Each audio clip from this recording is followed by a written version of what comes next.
Ok, ahora sí. Vamos a continuar. El día de ayer nos quedamos hablando un poco acerca de los mecanismos de defensa de Freud, que había hablado y que había planteado sobre todo como una manera para darle eh, ese estado de equilibrio, ese estado de homeostasis a nuestro individuo cuando entra en conflicto las tres estructuras del yo, el ello y el super yo. Hoy vamos a hablar también, ahorita voy a compartir pantalla y cuéntenme si ya están viendo pantalla completa. ¿Sí, verdad? Sí. Perfecto. Entonces, vamos a apagar tu cámara para que ustedes la apaguen también. Entonces, vamos a hablar ahora acerca del desarrollo de la personalidad. En el caso del desarrollo de la personalidad, Freud como tal, y el psicoanálisis también, incluso hubo un autor posterior que se llama Erik Erikson, que habla mucho acerca de estos procesos de desarrollo de la personalidad del individuo. Y algo que diferencia mucho a Freud de la mayoría de individuos y de la mayoría de teóricos es el paso y el desarrollo, mejor dicho, el desenvolvimiento de los componentes de las etapas de desarrollo. Como por ejemplo, en el caso de la persona, lo que hizo es que tiene que pasar por estas etapas que ustedes ven aquí las estoy sombreando, tienen que pasar por esas etapas como un proceso de desarrollo normal. Ahora, ¿qué caracteriza cada uno de ellos? Y es esta palabra que quiero que siempre la manejen y la digan de manera correcta, porque no es líbido. Hay muchas personas que dicen o que mencionan que la palabra correcta es, o lo dicen que es líbido, pero es libido. ¿Ok? Y la libido es esa energía que nosotros orientamos hacia un objeto o hacia una persona.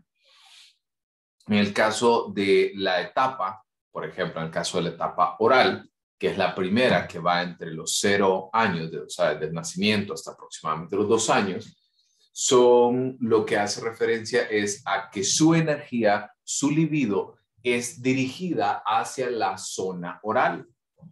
¿Quién es padre o madre acá?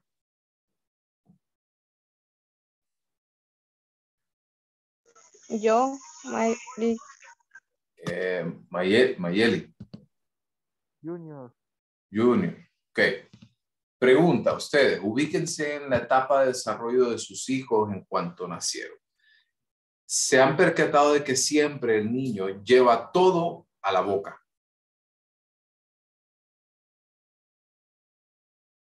¿Cierto? Correcto, sí.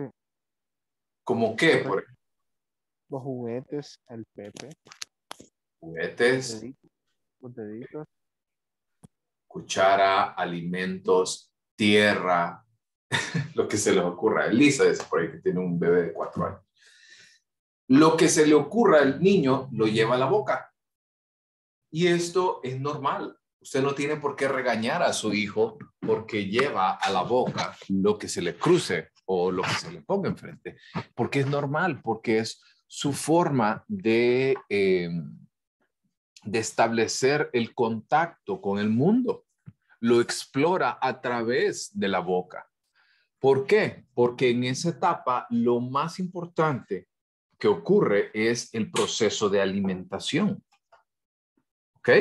El bebé hace muy pocas cosas, pero la alimentación es algo constante, ¿cierto? O sea, el bebé nace casi desprotegido en el sentido de que no se puede valer por sí mismo, es frágil, sobre todo en términos de protección. O sea, no es como un animal que nace y a los segundos está caminando y ya a los minutos está corriendo y ya nace con dientes, ya puede alimentarse por su cuenta. No es un individuo totalmente dependiente de su progenitor. sino que más bien es muy independiente. En el caso de los seres humanos, no.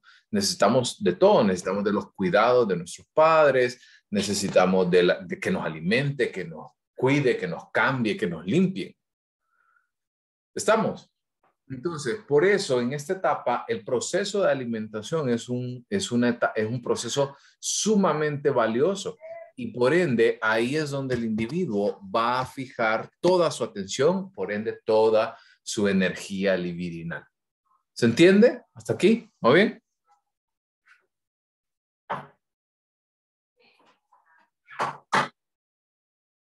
También. Adicionalmente, Correcto. muy bien, adicionalmente, puede ocurrir que en el caso de los individuos que tengan este tipo de contactos, van a estar muy, muy asociados con el proceso de la fijación. Y la fijación se entiende como un alto, ya sea parcial o completo, en alguna de las etapas que estamos viendo. Como por ejemplo, hay dos motivos principales por los cuales el individuo se puede encontrar fijado en una etapa.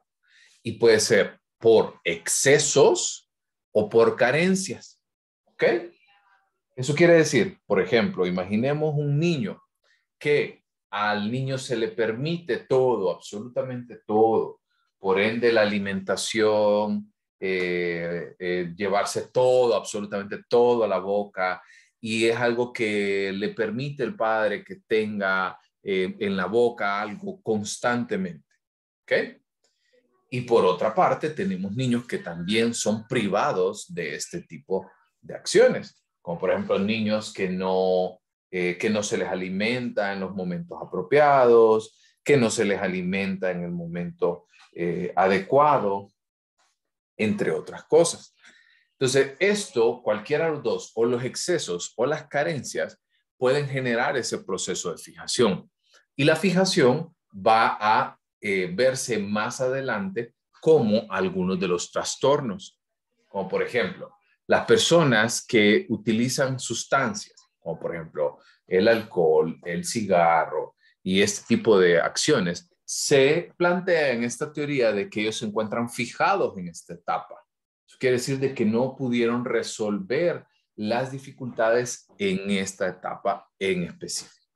Por ejemplo, en el caso también de términos orales, incluso no voy a entrar mucho a detalle porque eso es algo que se ve en la carrera de psicología, principalmente en las clases de psicodiagnóstico, que se ve que hay una etapa que es conocida como etapa oral sádica, donde un niño, por ejemplo, puede utilizar su boca también como una arma. Incluso en algunos de estos casos se ha determinado de que las personas que se encuentran fijadas en fases orales también pueden llegar a desarrollar algunos trastornos sexuales, como por ejemplo, específicamente parafilias, como por ejemplo, fetiches, entre otras cosas. ¿Ok? Hasta aquí vamos bien con el tema de la libido, la energía libidinal, la fijación y la primera etapa. Vamos a empezar a ver ahora las 4 etapas restantes. Ok, entonces la siguiente etapa es la etapa anal.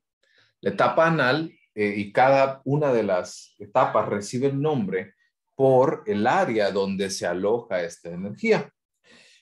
En el caso de la etapa anal, donde se fija la atención es en los esfínteres.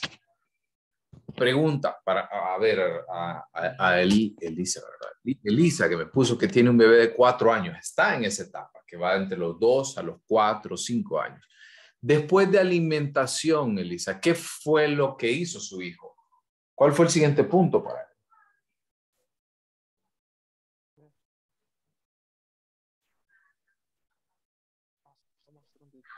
Pues aprendió a ir al baño.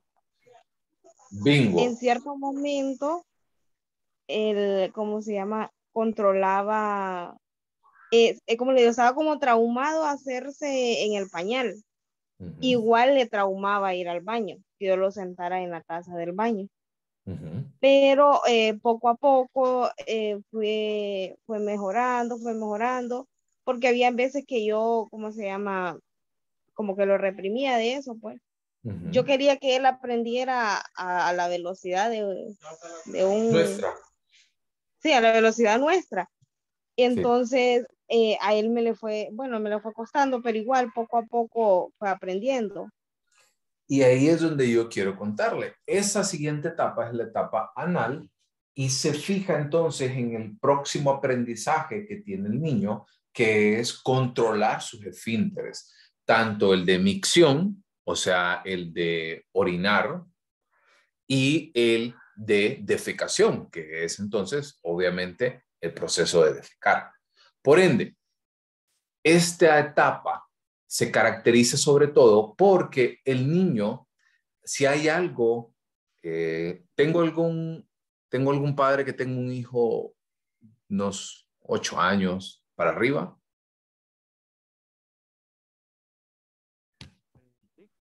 Junior, le escucho bien bajito, pero vamos a ver, si quiere puede hablar un poquito más fuerte.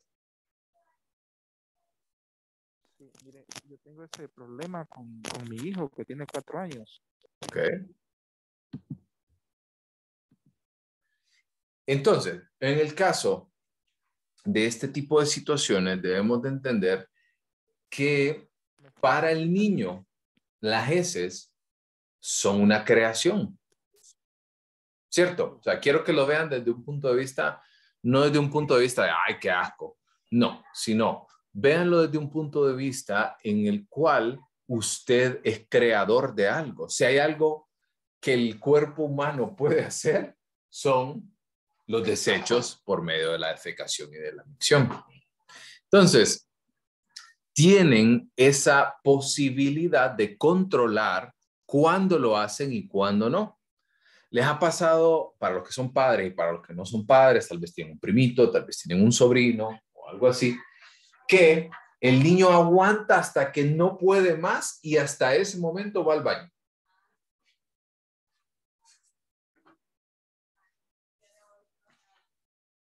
¿Les ha pasado? Sí, con mi sobrina. Ok, entonces, eso es porque el niño es capaz de entender que ahora él es capaz de controlar algo, tiene un grado de control importante. Dice Lucía, también me pasa con mi sobrina. Por ende, entonces, al poder controlar algo, él va a tratar de sostener ese control lo más que pueda. Eso quiere decir, va a tratar de hacer o de ir al baño hasta que ya no pueda más. Elisa. Lin, ¿existirá algún tipo de problema en un niño que digamos, bueno, mi primita, ella aguanta, ya sea la gana de hacer pipí o la gana de hacer pupú, y a veces ha llegado hasta el punto de que es más frecuente cuando se va a hacer pipí, que ella aguanta y aguanta y aguanta y aguanta, y hasta el punto de que se hace en la ropa. ¿Habrá algún tipo de problema? No, realmente no, pero se le debe de enseñar porque ahí es donde quiero empezar a hablar un poco acerca de la etapa de fijación, porque el padre debe de enseñar a un ritmo apropiado, ni demasiado acelerado, como usted me comentaba, ni tampoco dejar que el niño se defeque en los pantalones hasta los 8 años. ¿Me entiende? O sea, tiene que llevar, ese es un proceso de educación. Eso es lo primero que vamos a tocar en educación del niño. Por ende, el padre, que es el encargado de enseñarle acerca de esto, va a estar asociado con el control y la enseñanza que tenga este niño. En el caso, vaya, por ejemplo, de padres que son muy exigentes con sus niños, pueden llegar a causar, como bien decía, algún tipo de repulsión ante estar sucio, ante ir al baño. Por otra parte, padres que son muy laxos, padres que son muy tibios en el tema de enseñanza y, por ejemplo, el niño tiene 4 años, todavía usa pañal y el pañal lo anda defecado desde hace horas y no lo cambian, también genera el proceso de fijación. Como ustedes pueden ver, ese patrón se repite, el de carencias o exigencias, el de carencias o excesos. Por ende, entonces, el individuo va a desarrollar y se conoce como una personalidad anal cuando son personas que necesitan de mucho control en este sentido. Por ejemplo, trastornos como el trastorno obsesivo compulsivo, como el trastorno ansioso, son personas que necesitan de mucha certeza. Y el otro lado también es correcto. Eso quiere decir personas que carecen de control, que carecen de un control de impulsos, como por ejemplo los trastornos asociados con la conducta, con conductas inmaduras, entre otras cosas. ¿Se entiende? La fase anal. ¿Dudas? Comentarios ahora que hablamos para los padres. Tesla, adelante. Una pregunta, yo no soy madre, ¿verdad? Pero cuando mi hermano estaba chiquito, mi mamá, no sé cómo habrá hecho eso, yo siempre me pregunto, pero ella hacía que el niño se acostumbrara a ir al baño a ciertas horas y a esas horas el niño tenía que ir al baño y él, o sea, pasaba tranquilo hasta esa hora. Entonces me pregunto si eso será, no sé cómo habrá hecho eso, si hay una explicación. Sí, totalmente. O sea, le soy muy sincero, lo mejor que se puede hacer es eso, es enseñar, o sea, creemos que nuestro organismo no es capaz de ser programado.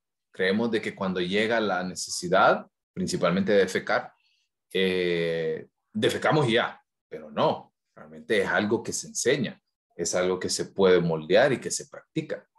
Por ejemplo, vaya, yo les voy a contar de mi experiencia. Yo recuerdo que mi mamá siempre nos enseñó que si usted va a salir de la casa, va a salir bañado, comido y llenen ahí la tercera línea que les pongo ahí en blanco. Y mi mamá nos enseñó así. Entonces, por ende, para mí, mi movimiento intestinal ha sido regular desde siempre y siempre ha sido por las mañanas. Entonces, es algo totalmente entrenable, algo totalmente programable. Dice Daniel, y vaciado, totalmente. Quizás en el tema de la micción es un poquito más complejo y la verdad que yo me declaro culpable ahí porque la verdad que tomo mucha agua, muchísima agua durante todo el día. Entonces a mí me dan muchas ganas de miccionar durante todo el día y a veces en algunos lugares que no son tan apropiados. Entonces, ¿es algo totalmente controlable? Sí, pero también hay extremos. Usted no va a pegarle al niño porque se defecó. Usted no lo va a ridiculizar. Me he encontrado con casos que como una de las medidas que hacen es que el niño lo avergüenzan y lo ponen a lavar, por ejemplo, la ropa que ensució o la ropa de cama que ensució. O, por ejemplo, lo exponen ante sus hermanos. Y eso va a generar una fijación en esta etapa. ¿Estamos?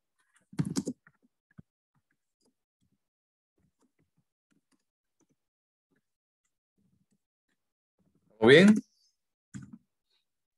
Sí, Perfecto. Ok. Avancemos entonces a la siguiente etapa, que es la etapa fálica. ¿Tengo algún padre o sobrino, o primo, o hermanito que esté más o menos entre los 4 a 8 años, más o menos?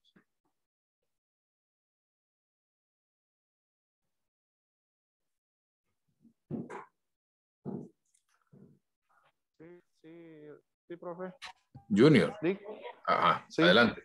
Ahora sí le escucho fuerte y claro. Pues en el caso mío es que mi niño se corta, no sé por qué. No, le escucho. ¿Me escucha, Lee? Sí, le escucho. Hola.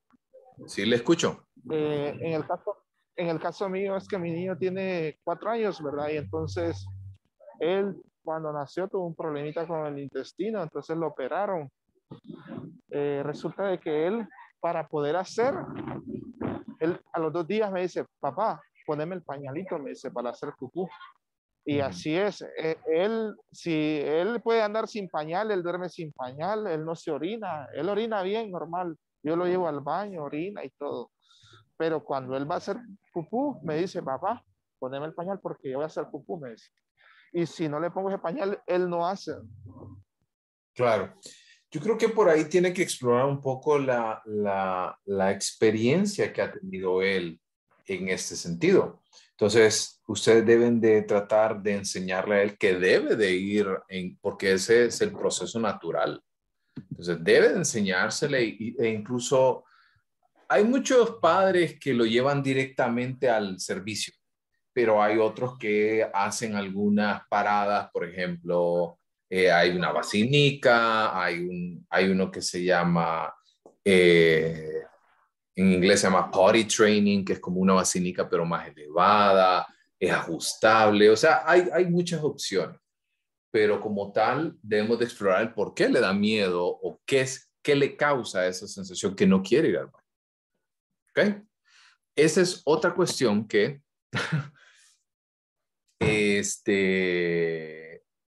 hablábamos eso con mi esposa es psicóloga también, y entonces hablábamos que también una característica de la personalidad y una de las teorías, la teoría de Freud plantea de que las personas que tratan de controlar lo más que puedan sus heces son personas que más adelante en su vida son tacaños, son personas que no son muy dadivosas en general, ya sea económicamente, tiempo, entre otras cosas.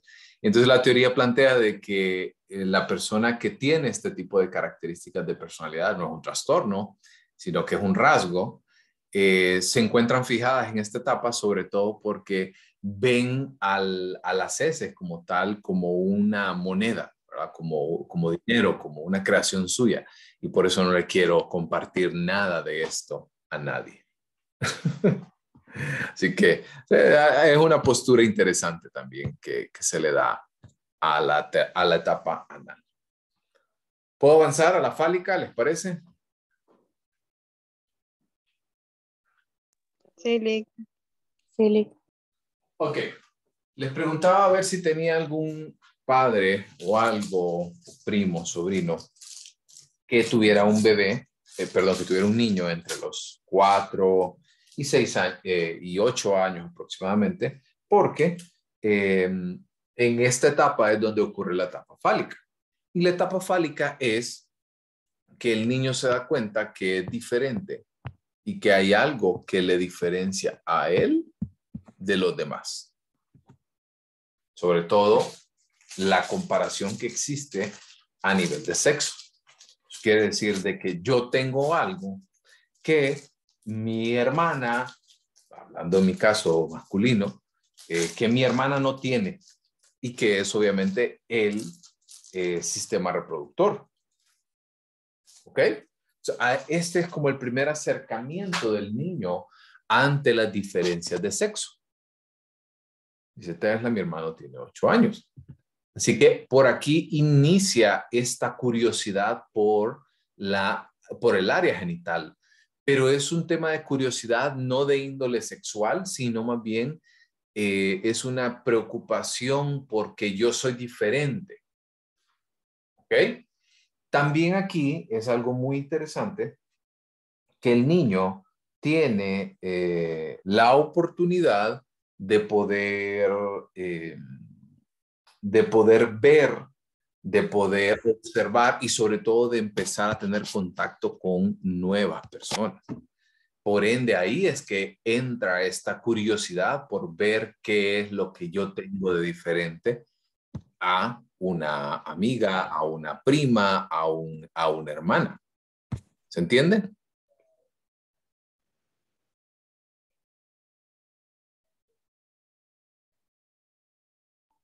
Sí, Perfecto. Lick, a mí me pasó con el niño, ¿verdad? Que como le comentaba, tiene 4 años. Igual él tiene una primita que tiene 5. Ujú. Hubo un día, bueno, no fue directamente conmigo, pero sí me lo contó mi suegra, que ella los bañó juntos. Mi niño maneja bien que él tiene un pene y que una niña tiene una vulva. Ujú. Él, para que eso usted se lo pregunte y le responde. Entonces, pero igual nunca había visto realmente cómo era la situación. Y entonces ella los bañó juntos. Entonces dice que la niña le dijo, ay, Alfredito, qué feo eso que tenés vos, dice que le dijo.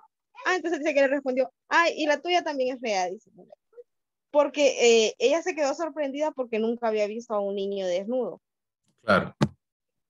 Y en este caso, pues ella los bañó juntos y pues ahí fue como descubrieron qué era lo que realmente tenía cada uno de ellos. Ujú. Exactamente. Eso quiere decir que el niño tiene la oportunidad entonces de empezar a observar estas diferencias en cuanto a las demás personas, sobre todo porque es un agente de diferenciación importante. ¿Estamos? Entonces, en esta etapa es que ocurre esta diferenciación y sobre todo ocurre ¿cómo les puedo decir? La inquietud por ver las diferencias que hay entre una persona y otra. Tesla, adelante. Sí, yo me pregunto si solo será en lo físico, porque por ejemplo, como le comenté, mi hermano tiene 8 años, ¿verdad? Y él se parece mucho al hermano que nos sigue, y entonces, que le sigue a él, y entonces él cuando le decimos que es igual a nuestro otro hermano, él dice que no, porque a él le gusta, a nuestro hermano le gustan algunas cosas y a él no le gustan, y que a él no lo comparen porque él es muy diferente. Entonces no sé si tiene que ver con esto. Sí, incluso en esta etapa también se empiezan a mostrar algunas diferencias, pero estas son diferencias más a nivel cultural. Quiero que quede claro, porque culturalmente hemos seguido una tradición de una cultura muy machista, como por ejemplo aquí también se empieza a notar socialmente las diferencias que hay entre un hombre y una mujer a nivel de obligaciones. Por ejemplo, la niña tiene que atender al niño, ¿cierto? La niña tiene que estar en la cocina, la niña tiene que comportarse de X manera, la niña viste de rosado, la niña juega con muñecas. La vez pasada estábamos haciendo un análisis con mi esposa que andábamos buscando un regalo para una sobrina y nos encontramos con que para niños hay una cantidad de cosas para comprar, carros, juguetes, pichingos, bueno, y para mujeres, Barbie, juegos de cocinita, juegos de... ¿Cuál es la otra? A ver, ayúdenme. Juegos de cocinita, De Barbies, sillitas. Muñequitos como de bebés. muñequitos, ajá, de madre. Y eso es algo cultural. ¿Por qué no? ¿Por qué no? ¿Por qué al niño no le gustan las Barbies? Porque lo van a tildar, ¿verdad? De, ay, es que eso solo lo hacen las niñas. Es ¿Cierto? por el que dirán de la gente. Exactamente. Así que en esta etapa es que se empieza a notar esas diferencias. Y como bien hacían la pregunta, no es solo a nivel físico, sino también a nivel social, a nivel cultural. ¿Vamos bien? ¿Se entiende esta etapa, la fálica? Sí, Lick. Sí, Lick. Ok. La siguiente etapa es una etapa que es conocido como un periodo de latencia. Y el periodo de latencia es un periodo donde no hay una área en específico del cuerpo humano donde se preste atención, sino que lo que ocurre es lo que ven en la diapositiva, que es conocido como el complejo de Edipo o el complejo de Electra. Entonces, esta situación está asociada con, les ha pasado que los que son padres, el niño del sexo opuesto tiene como un enamoramiento hacia el padre o hacia la madre. El niño hacia la madre y la niña hacia el padre.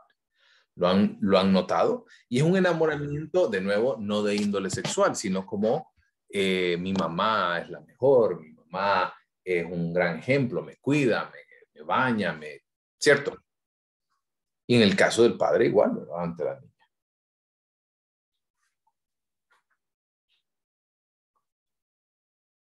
¿Lo han notado una vez? Ya sea con sus hijos, ya sea como... Sí, Eso quiere decir que en esta etapa, sobre todo, existe ese apego hacia el padre del sexo opuesto. Por ahí Tesla, yo le decía a todos que mi papi era mi novio cuando era niña, totalmente, porque existe esa etapa de enamoramiento.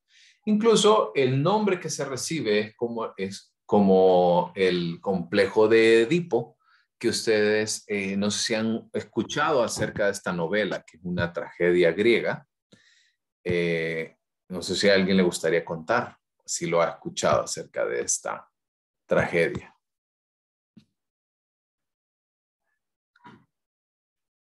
¿No?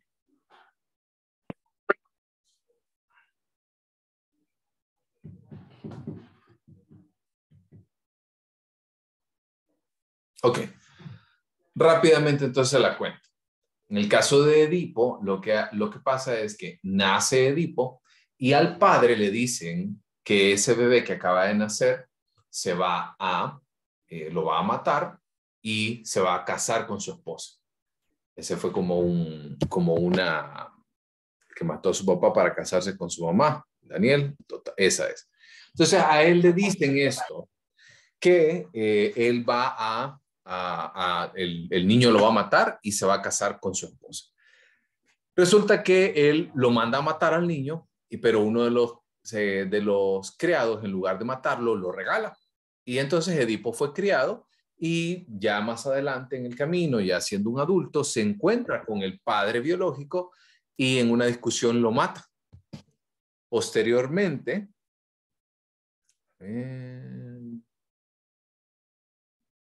aquí, al punto que pelea para dormir en medio de los dos. Mi esposo cambia la almohada y de cualquier manera lo saca. Totalmente. Me pasó por una sobrina que es la de mi papá, de mi hermana. Aquí. Por eso se llama Edipo y me pasó por una sobrina. Ok, perfecto. Entonces, una vez que pasa eso, pues entonces la madre de Edipo, la madre biológica, queda viuda y entonces se lanza un reto. Es una acrobacia que tienen que hacer y el que lo logre hacer se gana la mano de la viuda y Edipo lo hace, se casa y tienen 4 hijos. Más adelante, el mismo oráculo que hizo la profetización le dice a Edipo que la verdad, y Edipo termina sacándose los ojos y caminando ciego para el resto de la eternidad, bueno, para el resto de su vida.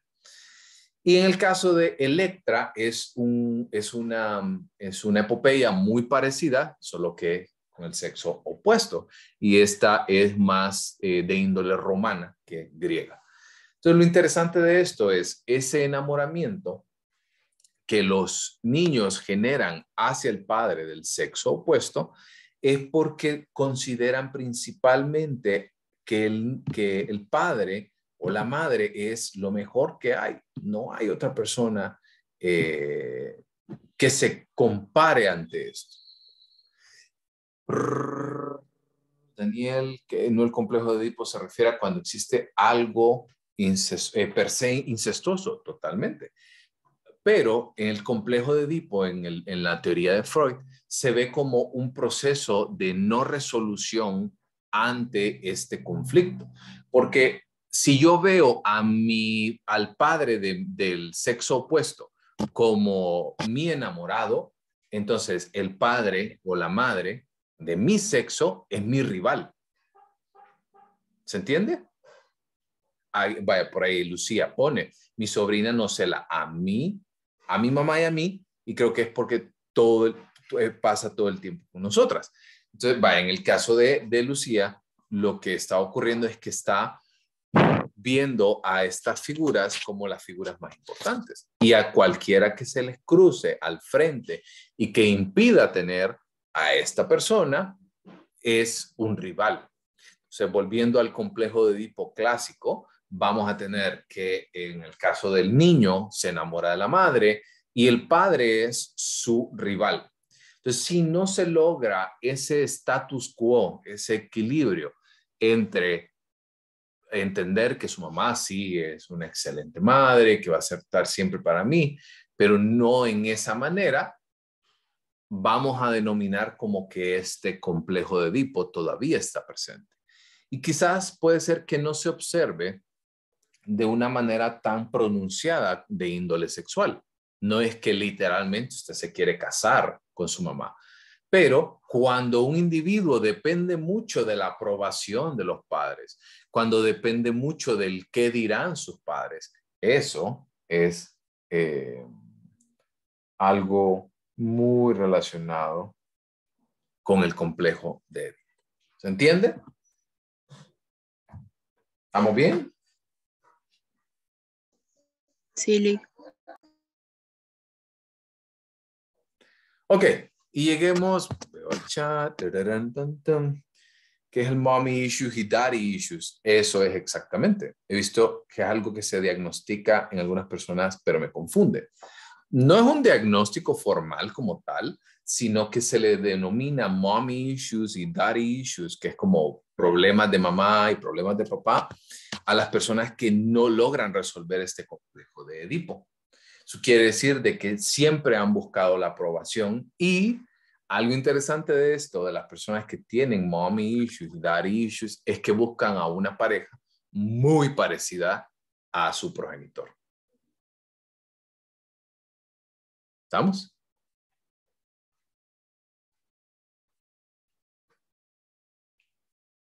¿Vamos bien? ¿Dudas?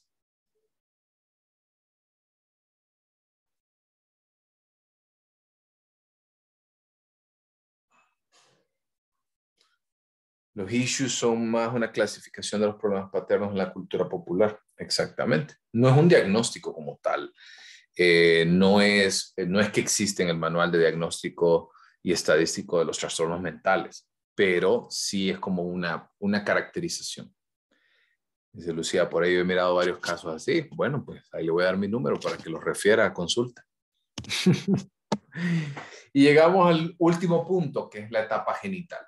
En la etapa genital es ya la última etapa donde en teoría nos encontramos todos y es obviamente la etapa, el área genital se vuelve el área de atención nuevamente para el preadolescente o adolescente, porque ahí es donde inicia y finaliza en la adultez.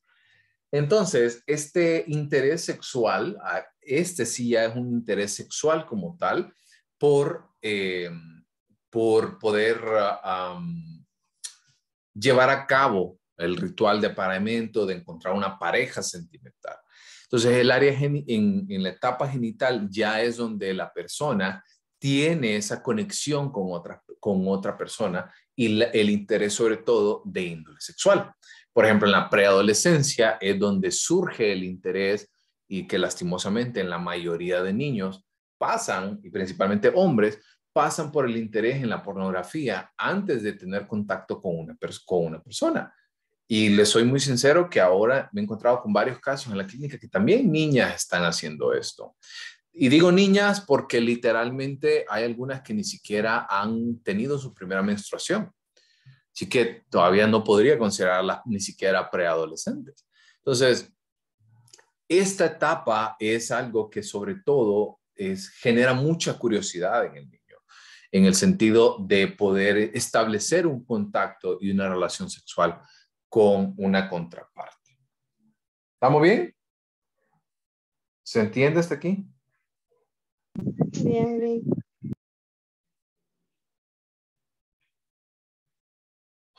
Perfecto. Ok. Perfecto, gracias. Ok, entonces ahora avanzando de estas etapas, Freud fue uno de los más importantes en el análisis de esta teoría. Incluso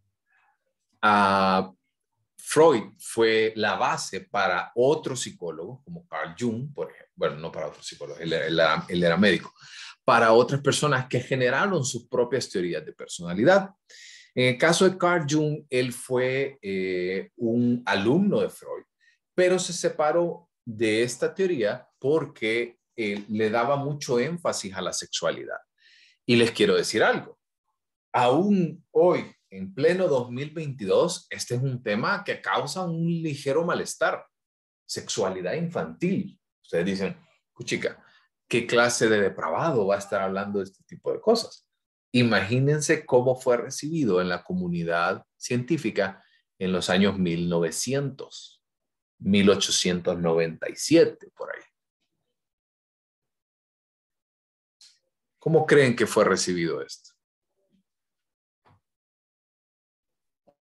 De seguro mal visto. Muy mal visto, súper mal visto. Un escándalo totalmente.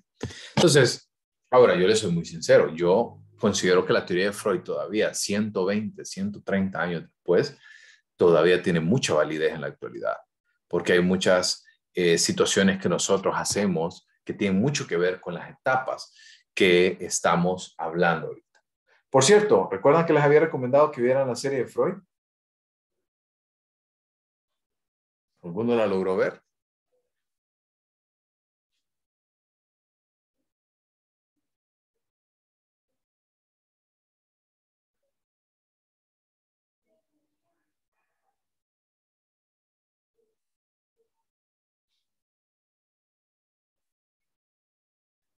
¿Nadie? Uy, chica, qué lástima. Pero es importante que que lo puedan ver. Se los recomiendo muchísimo que lo puedan observar.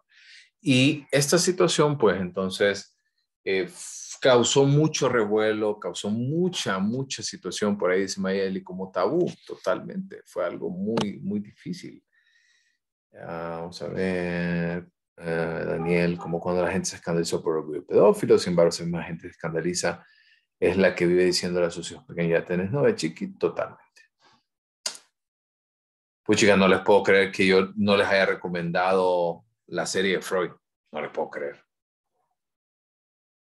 ¿Será que fue en mi otra clase entonces? En Netflix está. Es una serie de 10 episodios nada más. Pero es la serie de Freud ocurre antes de que Freud se volviera una eminencia en temas de psicoanálisis. Sobre todo hablan mucho acerca del misticismo, de la religión, entre otras cosas. Así la serie se llama literalmente como el autor, Freud. Sí. Freud. Ay, perdón.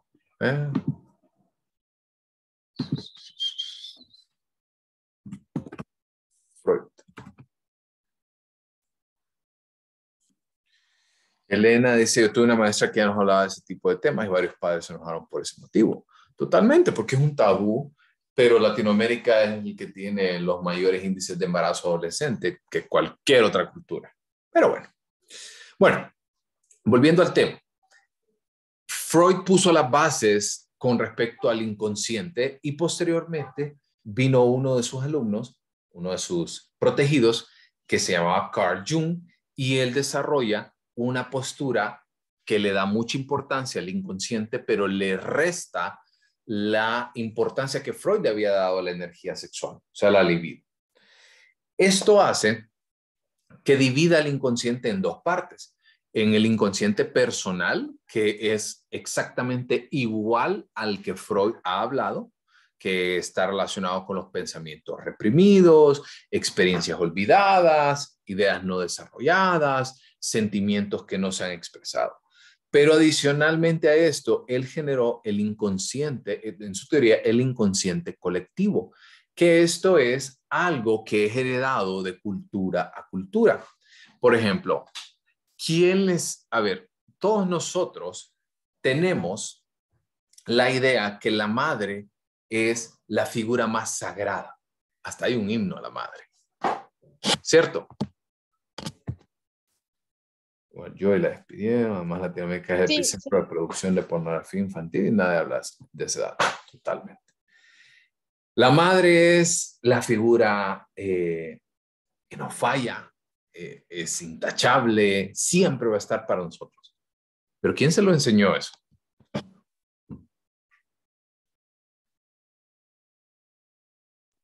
La sociedad. La sociedad. No es como que alguien vino y usted sacó sus propias conclusiones. A veces nos encontramos con madres que son malísimas, o ella misma, dice Daniel. Pero a veces nos encontramos con madres malísimas, que no están para sus hijos, no los cuidan, que no están ahí. Y entonces, y si ponemos a la madre bajo los reflectores, ¿por qué no ponemos al padre también? Y eso que la sociedad nos enseña, ese pudor, por ejemplo, o el tabú que nosotros hablamos, es conocido y forma parte del inconsciente colectivo y es conocido como los arquetipos. Incluso hay por cierto, ya me acordé, ya les voy a mandar ahorita el enlace, por acá les voy a mandar de la entrevista que les había dicho ayer de Warren, ya se las voy a mandar. Y también les voy a mandar, si me dan un segundo, el enlace de si ustedes quieren entrar un poquito más a fondo, un segundo, acerca de los arquetipos. Porque no los voy a tocar todos, pero existen algunos arquetipos que son muy importantes y que son conocidos como los arquetipos universales.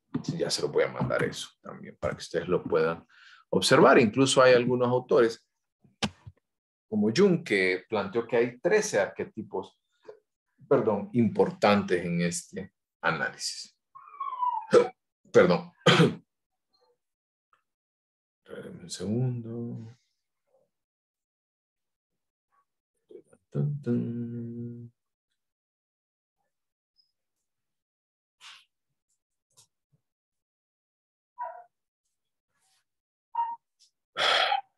Ok, ya se los muestro. ¿Hasta aquí vamos bien? Sí, Lick, vamos bien. Sí, Lick. Perfecto. Sí, Lick. Muy bien. Ok, solo denme un segundo para poder enviarles esta información. Antes que se me vaya a olvidar.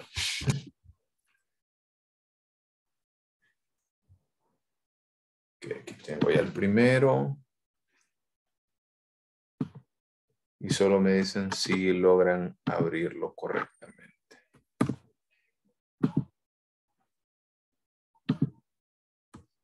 Ok, la envío primero. Y ya les envío. Ese es el de los arquetipos. Y ya les mando el otro.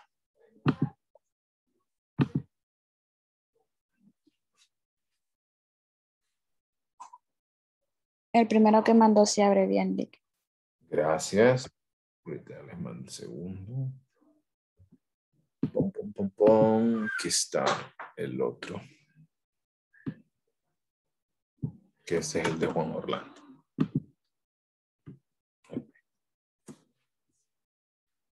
Vale más que me acordé.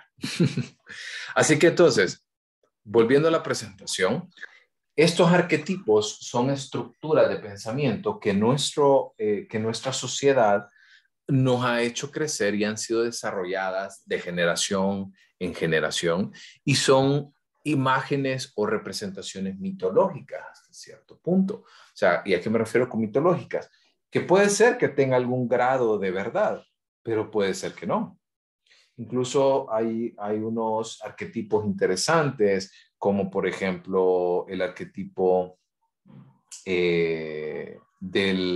por ejemplo, del amigo. El amigo es confiable, el amigo nunca falla, el amigo es una persona también intachable.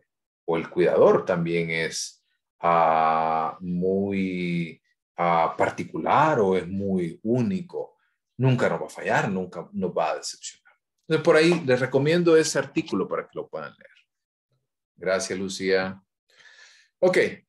En conjunto con los arquetipos, hay 3 estructuras de personalidad adicional que nacen a partir de la teoría de Jung, que son la persona, el ánima y animus.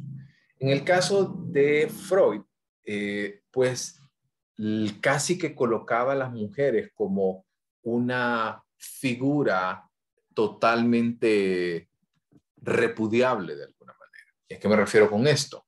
Incluso ustedes saben que ¿han escuchado la palabra neurótico o neurótica? Sí. Sí, Lick. Sí, Lick. Ok, ¿y ustedes saben de dónde viene esto? ¿Y a qué se refiere? Empecemos por eso. ¿A qué nos referimos con alguien neurótico? Para ustedes.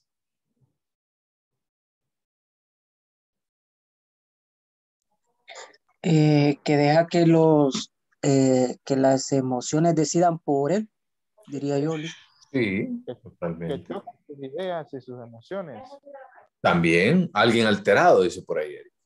Pues resulta que la palabra neurótica viene de la raíz etimológica de neuras.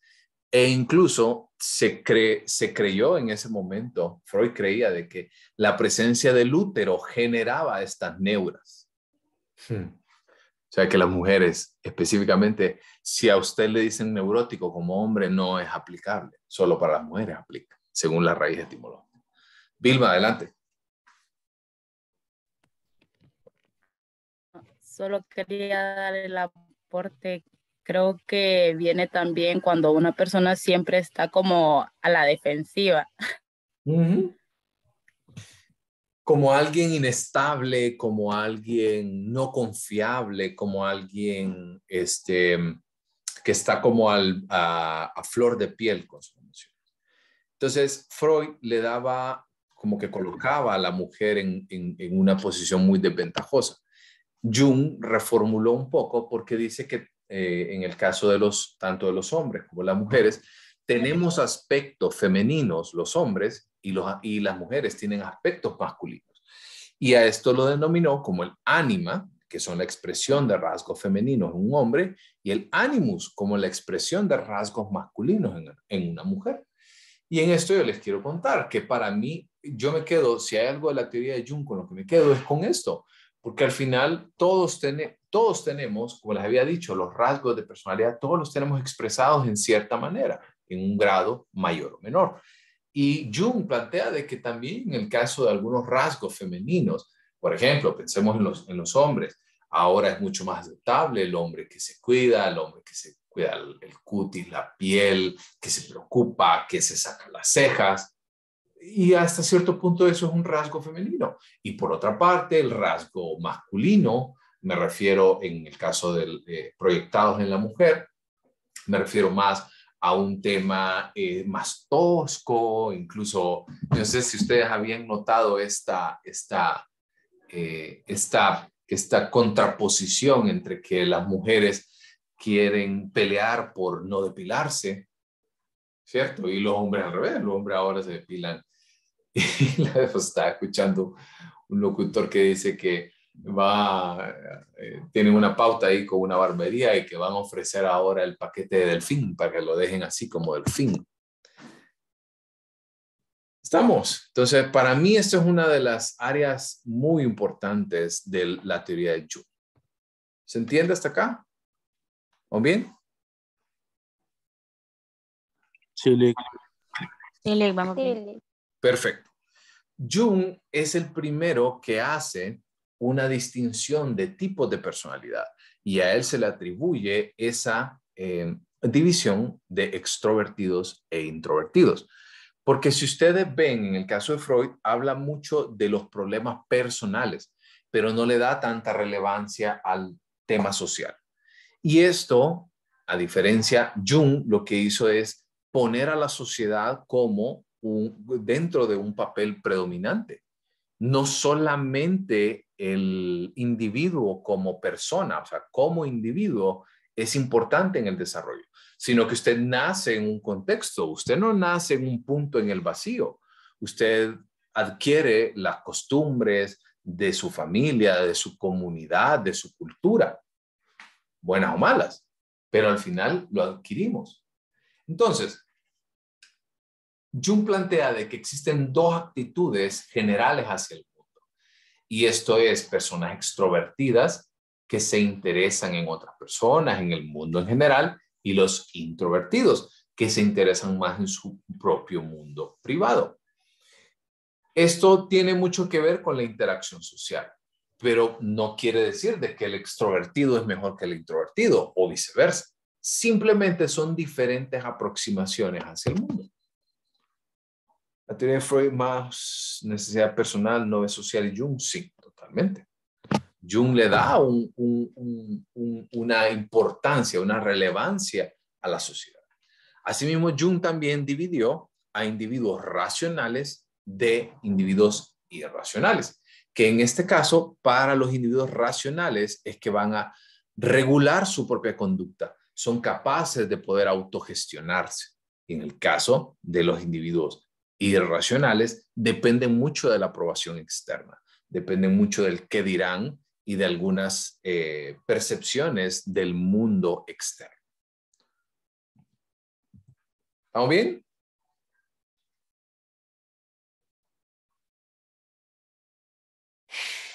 Ok.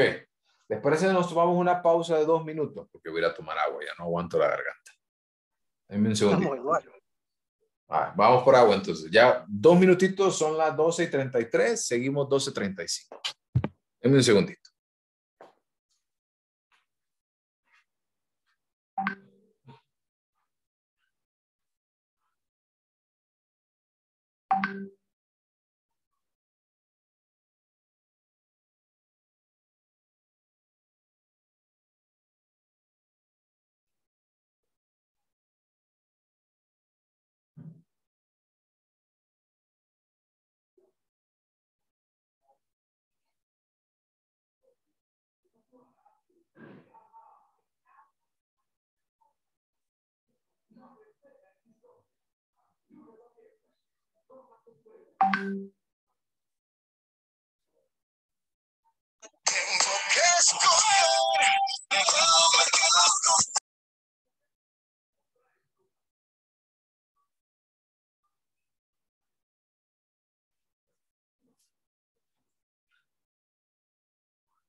Hola. Lick no mandó la lista, Lick.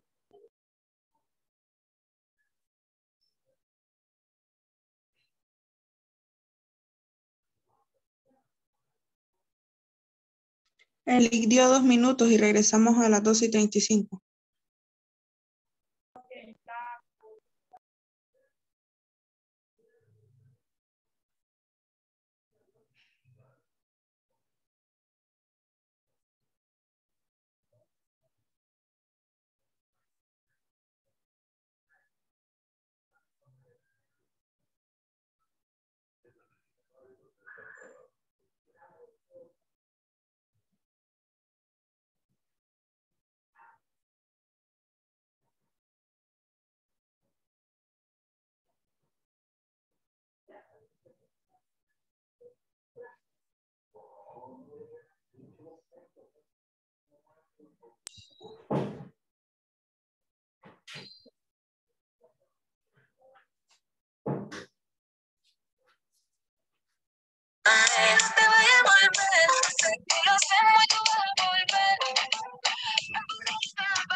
Pucha, está bueno ese feeling. Ok. Denme un segundito para pasarles también el enlace de la asistencia de una vez.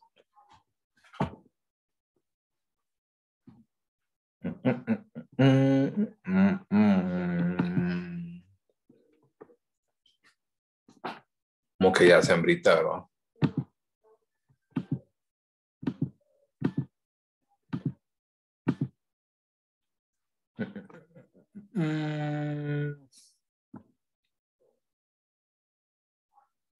Ok, les mando el enlace. Listo.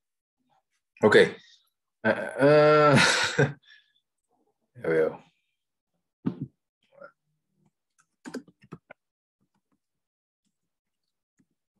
Okay.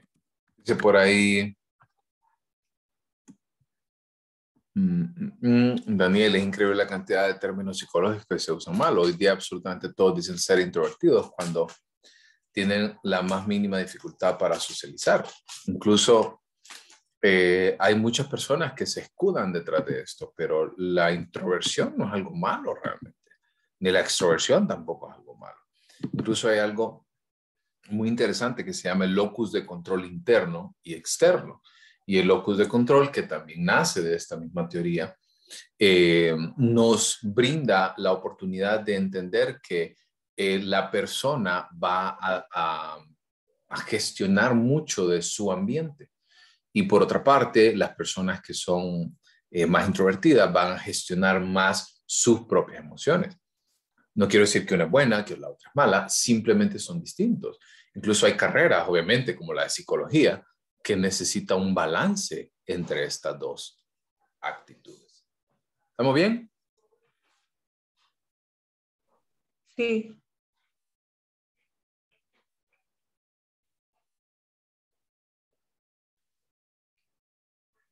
Ok, ahora entremos con otro autor importante que fue alumno de Freud, que es denominado como Alfred Adler.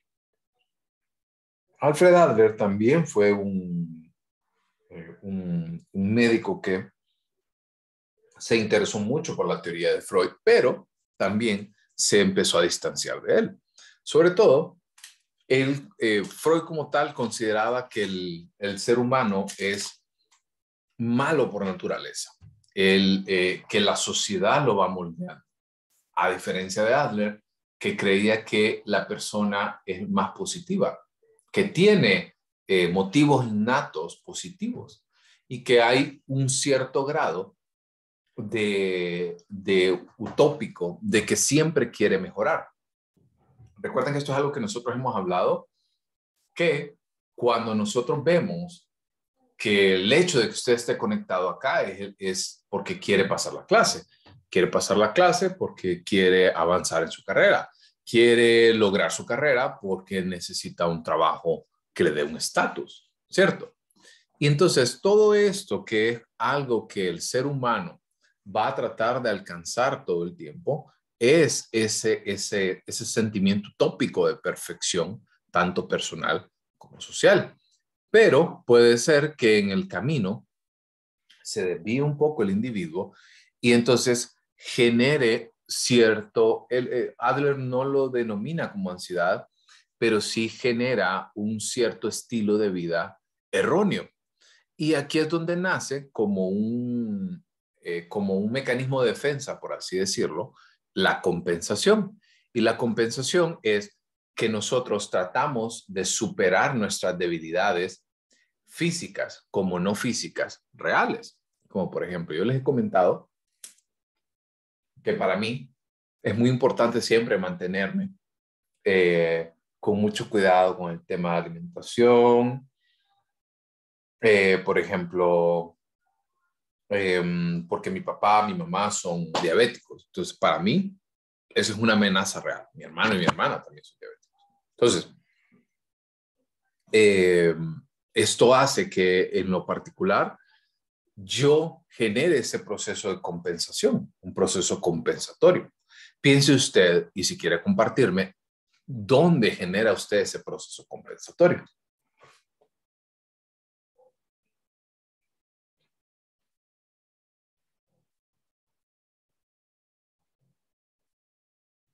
Ya le voy a contestar ahorita esa pregunta de Eric en chat, porque es una pregunta de mucho, hay mucha tela por cortar ahí. Lick, ¿puede volver a replantear la pregunta? El término de compensación nace como un esfuerzo inconsciente del individuo, en algunos casos, por orientar su conducta hacia lo opuesto de lo que está haciendo. Como por ejemplo, yo les decía, mis papás son diabéticos, entonces tienen un mal funcionamiento y yo siempre, desde que tengo memoria, mi mamá tiene unos 15 años más o menos de manejarse con todo el tema de metformina, insulina, bla, bla. Entonces yo vi mucho de esto y me di cuenta que era algo que yo no quería. Entonces empecé a generar procesos de compensación. Empecé a mejorar mi alimentación, a preocuparme por mis hábitos, a vivir una vida más activa. ¿Sí se ubican ahora con esto que les acabo de decir? Sí. Ok. ¿Alguien quisiera contar alguna experiencia? ¿O algo que ahora se les venga a la mente?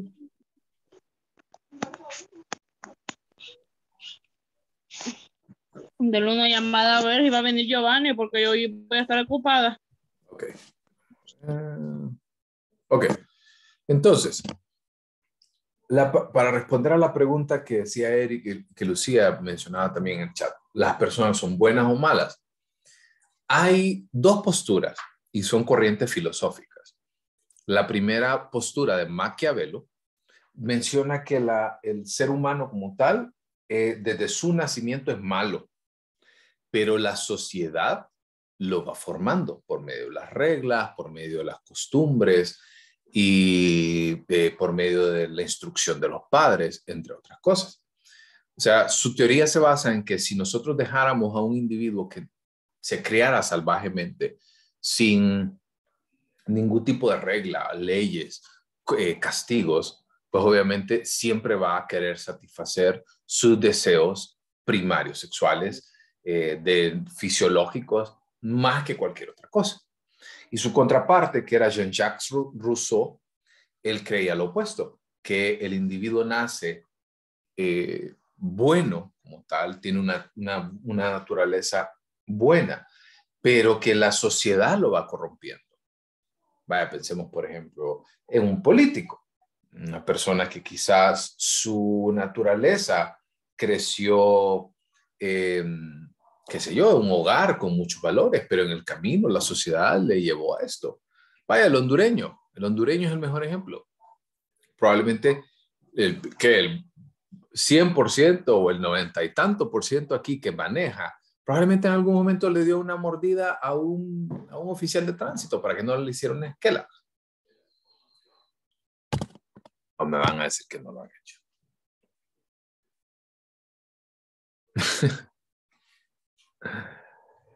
Entonces, esto es un debate que yo en lo particular no tomo ninguna postura. Yo creo que las dos tienen mucha razón. O sea, creo que a pesar de que son contrapartes, yo lo veo más bien como que ¿cuál es la palabra que busco? Que se complementan entre eso. Dice Eric, da miedo, dice, yo hasta los zapatos les he limpiado, dice. Yo no, pero sí personas de mi familia. Mi corriente filosófica es el materialismo histórico y pues en esta corriente nadie nace siendo bueno y malo. Por ejemplo, si alguien es criado por lobos, pues es un lobo. Yo creo que sí, realmente. Yo creo que sí tenemos algún tipo de naturaleza buena, pero también de naturaleza mala, que va a necesitar mucho de la corrección social. Daniel dice, ¿experiencia de qué? No lo entiendo.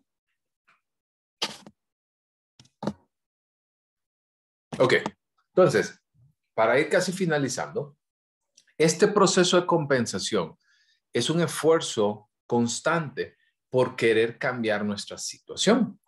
Y esto puede generar, si no es manejado de manera correcta, como lo vimos también con los mecanismos de defensa, un complejo de inferioridad, cuando la persona entonces empieza a considerar que su valor como tal, el valor como individuo, como persona, es menor al de el resto de la población.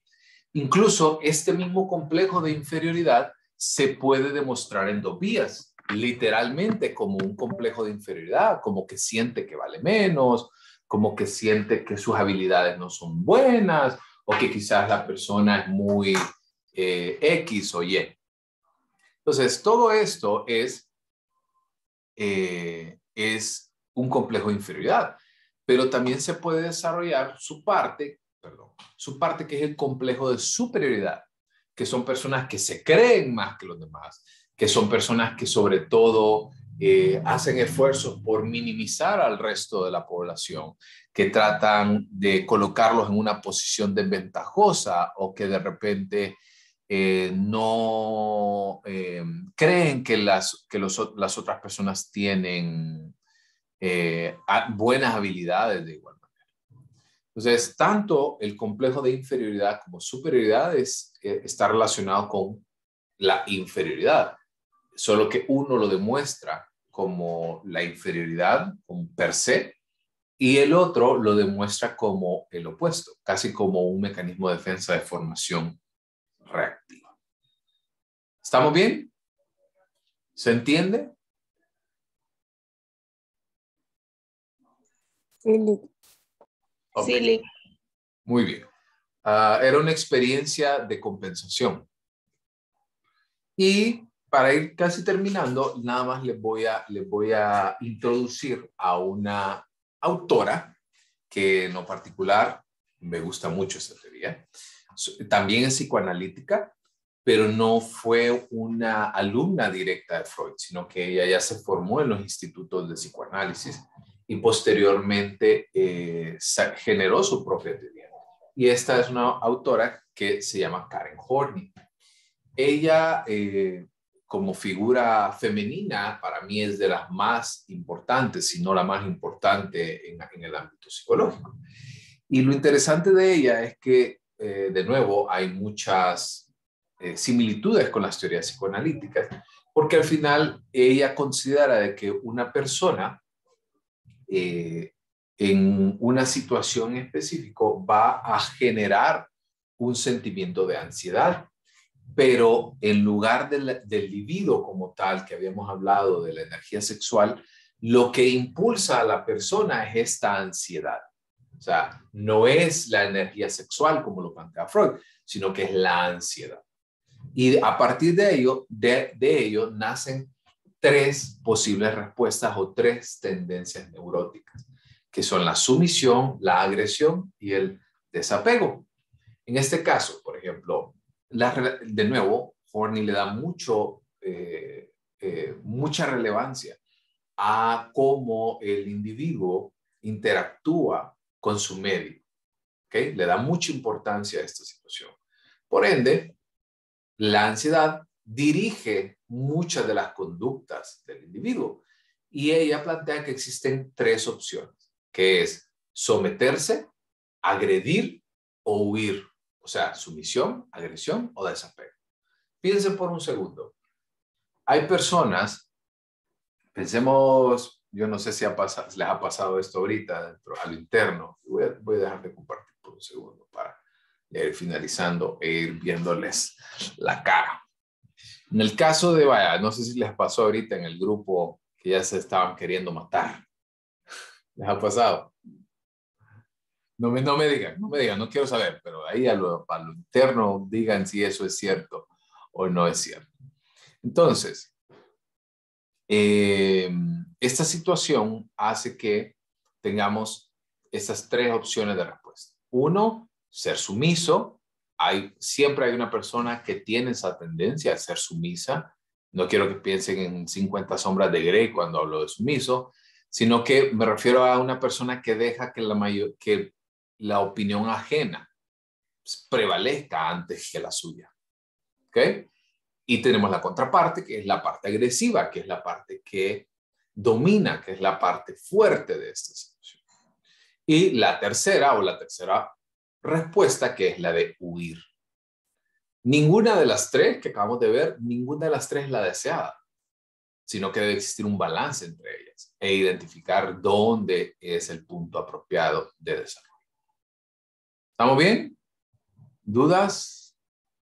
Licenciado, ¿y la de desapego? Esa es huir, es evitar. ¿Estamos? Tesla.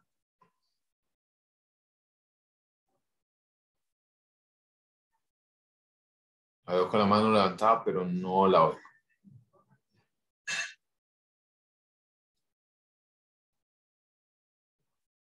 Ok, bueno. Entonces, si no hay más dudas, continuamos el día de mañana. Ok, misma hora, 11:30. Antes que se me vayan, solo le quiero dar un anuncio a Junior y Dayana para que se queden ahorita al final conmigo. Ok, los demás si ya se pueden ir conectando. Nos vemos mañana, misma hora, 11:30 para ir iniciando. Erika, adelante. Licenciado, ahora me escucha. Tesla, ahora sí ya. Listo. Le preguntaba sobre la guía, que hay una pregunta que no encuentro. Bueno, una respuesta sería, no la encuentro y es la número 4. No sé si me puede ayudar porque ya solo esa me falta. ¿Cuál es la pregunta?